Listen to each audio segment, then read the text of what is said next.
रहीम। आज के इस लेक्चर में हम जो है trends in melting and boiling point के बारे में पढ़ेंगे। मेल्टिंग पॉइंट हम किसे कहते हैं? वो टेम्परेचर जिसके ऊपर कोई सब्सटेंस वो जो है सॉलिड स्टेट से लिक्विड स्टेट के अंदर कन्वर्ट हो जाए, उस टेम्परेचर को हम क्या कहते हैं? मेल्टिंग पॉइंट कहते हैं। वो टेम्परेचर जिसके ऊपर कोई भी सब्सटेंस सॉलिड स्टेट से लिक्विड स्टेट के अंदर कन्वर्ट हो जाए, उस टेम्परेचर को हम कहते हैं मेल्टिंग पॉइंट। दूसरा हमारे पास है बॉइलिंग पॉइंट। बॉइलिंग पॉइंट हम किसे कहते हैं? वो टेम्परेचर जिसके ऊपर कोई भी सब्सटेंस जो है वो लिक्विड स्टेट से गैसियस स्टेट के अंदर कन्वर्ट हो जाए, तो उस टेम्परेचर को हम कहते हैं बॉइलिंग पॉइंट।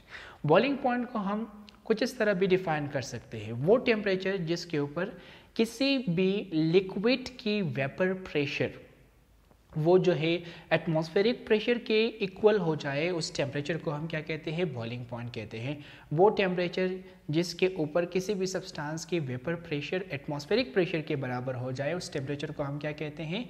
बॉइलिंग पॉइंट कहते हैं। और इस बॉइलिंग पॉइंट के ऊपर लिक्विड किस चीज़ के अंदर कन्वर्ट होता है? गैस के अंदर कन्वर्ट होता है। तो आज के हमारी टॉपिक किस चीज़ के बारे में है? इसी मेल्टिंग एंड बॉइलिंग पॉइंट के बारे में है। तो ये मैंने आपके लिए डिफाइन किया कि मेल्टिंग पॉइंट क्या है, बॉइलिंग पॉइंट क्या है।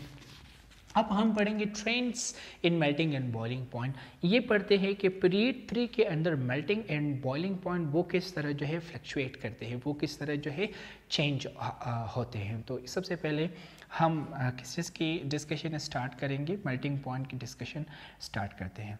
तो आपने ज़हन में रखना है कि जब भी आप पीरियड के अंदर लेफ़्ट से राइट साइड की जानिब मूव करते हो, तो सोडियम से लेकर सिलिकॉन तक क्या होता है कि मेल्टिंग पॉइंट और बॉइलिंग पॉइंट भी वो इंक्रीज होता है। जब भी आप पीरियड के अंदर लेफ्ट से राइट साइड की जानिब मूव करते हो, वो भी कहाँ से कहाँ तक? सोडियम से सिलिकॉन तक। तो आप ऑब्जर्व करोगे कि मेल्टिंग पॉइंट और बॉइलिंग पॉइंट क्या होगा? बढ़ जाएगा। लेकिन सिलिकॉन से आगे जितने भी एलिमेंट हैं उसको अगर हम देखें, तो उनके केस में जब आप लेफ्ट से राइट साइड की जानिब मूव करते हो, तो मेल्टिंग और बॉइलिंग पॉइंट क्या होता है? कम होता है। मेल्टिंग एंड बॉइलिंग पॉइंट वो क्या होता है? डिक्रीज होता है। दोबारा आपके लिए रिवाइज करता हूँ, जब भी आप सोडियम से सिलिकॉन की जानिब मूव करते हो तो मेल्टिंग एंड बॉइलिंग पॉइंट बढ़ जाता है।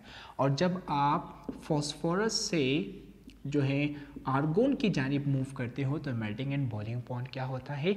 कम हो जाता है। इसकी रीज़न क्या है? मैं अभी आपके लिए ये चीज़ क्लियर करवाता हूँ।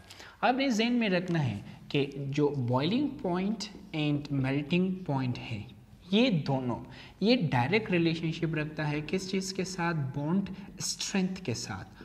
बॉन्ड स्ट्रेंथ के साथ ये डायरेक्ट रिलेशनशिप रखता है।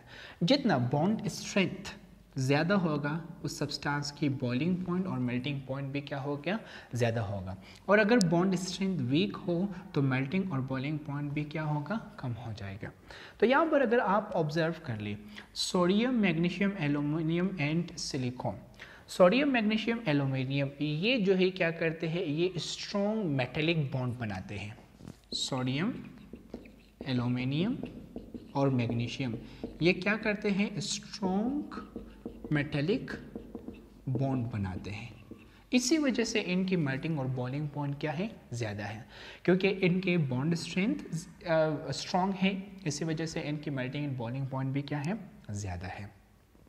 इसी तरह अगर आप सिलिकॉन को देख लें, सिलिकॉन जो है ये क्या करते हैं? सिलिकॉन के पास जो है स्ट्रॉन्ग कोवलेंट बॉन्ड मौजूद है, क्योंकि सिलिकॉन जो है स्ट्रॉन्ग कोवलेंट बॉन्ड बनाता है और इसी स्ट्रॉन्ग कोवलेंट बॉन्ड की वजह से इसके मेल्टिंग और बॉइलिंग पॉइंट क्या है? ज़्यादा है।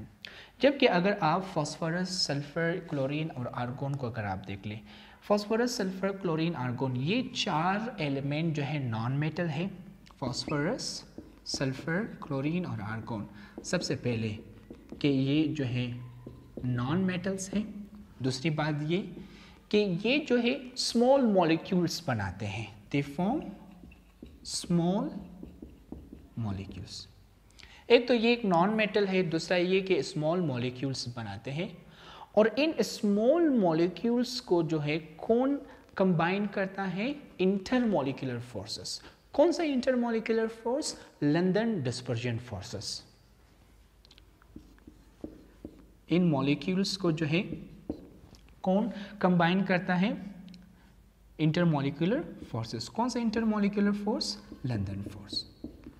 चूंकि ये मॉलिक्यूल स्मॉल है और इन मॉलिक्यूल्स को कंबाइन करने वाला भी जो है एक वीक फोर्स है जो लंदन फोर्स के नाम से जाना जाता है, इसी वजह से इनकी मेल्टिंग और बॉइलिंग पॉइंट क्या है? वीक है। तो ये चीज़ दोबारा आपके लिए रिवाइज करता हूँ। मेल्टिंग पॉइंट हम किसे कहते हैं? वो टेम्परेचर जिसके ऊपर कोई सॉलिड लिक्विड के अंदर कन्वर्ट होता है, उस टेम्परेचर को हम कहते हैं मेल्टिंग पॉइंट। और वो टेम्परेचर जिसके ऊपर किसी भी सब्सटेंस की वेपर प्रेशर एटमॉस्फेरिक प्रेशर के इक्वल हो जाए तो उस टेम्परेचर को हम कहते हैं बॉइलिंग पॉइंट। और बॉइलिंग पॉइंट के ऊपर कोई भी सब्सटेंस वो लिक्विड स्टेट से गैसियस स्टेट के अंदर कन्वर्ट हो जाता है। फिर हमने जो है trends of melting and boiling point in period 3 के बारे में पढ़ा। ये चीज़ मैंने आपके लिए क्लियर करवाया कि जब भी आप पीरियड 3 में सोडियम से सिलिकॉन की जानिब मूव करते हो, यानी from left to right move करते हो, तो मेल्टिंग एंड बॉइलिंग पॉइंट क्या होता है? बढ़ जाता है। और इसी तरह अगर आप फॉस्फोरस से आर्गोन की जानिब मूव करते हो तो मेल्टिंग एंड बॉइलिंग पॉइंट क्या होता है? कम होता है। इनका मेल्टिंग पॉइंट बढ़ जाना और इनका मेल्टिंग पॉइंट कम हो जाना, उसकी वजह क्या है? इसकी वजह जानने के लिए मैंने आपको एक चीज़ बताया था कि बॉइलिंग और मेल्टिंग पॉइंट जो है ये डायरेक्ट रिलेशनशिप रखता है किसके साथ? बॉन्ड स्ट्रेंथ के साथ। जितना बॉन्ड स्ट्रेंथ बढ़ जाएगा ये दोनों भी बढ़ जाएंगे। अगर बॉन्ड स्ट्रेंथ वीक हो जाए तो मेल्टिंग और बॉइलिंग पॉइंट भी क्या होगा? कम हो जाएगा। यहाँ पर अगर आप ऑब्जर्व कर ले, सोडियम, मैग्नीशियम और एल्यूमिनियम ये जो है स्ट्रॉन्ग क्या बनाते हैं? ये स्ट्रॉन्ग मेटेलिक बॉन्ड बनाते हैं। क्योंकि इनकी बॉन्ड स्ट्रेंथ ज़्यादा है, इसी वजह से इन तीनों की मेल्टिंग पॉइंट और बॉइलिंग पॉइंट भी क्या है? ज़्यादा है।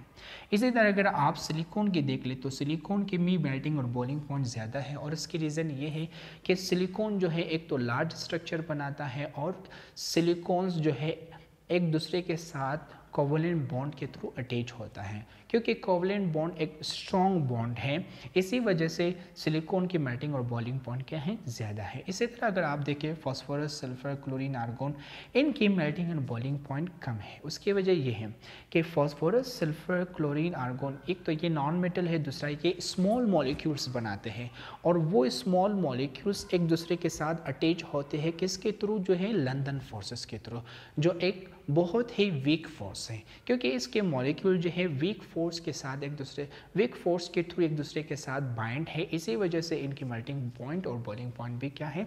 कम है। तो आप यहाँ पर इस चार्ट से वाज़ेह तौर पर देख सकते हो कि सोडियम की मेल्टिंग पॉइंट, बॉइलिंग पॉइंट ज़्यादा है। जब आप लेफ़्ट साइड की राइट साइड की जानिब मूव करते तो मेल्टिंग और बॉइलिंग पॉइंट क्या हो रहा है? वो बढ़ रहा है। मैग्नीशियम के 650 है, एल्यूमिनियम का उससे ज़्यादा है 660 है, सिलिकॉन का उससे भी ज़्यादा है 420 है।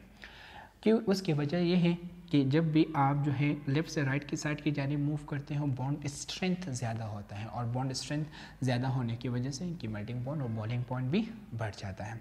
इसी तरह अगर आप देख लें फॉस्फोरस से आर्गोन की जानिब जब आप मूव करते हो तो क्या हो रहा है? मेल्टिंग पॉइंट और बॉइलिंग पॉइंट कम हो रहा है।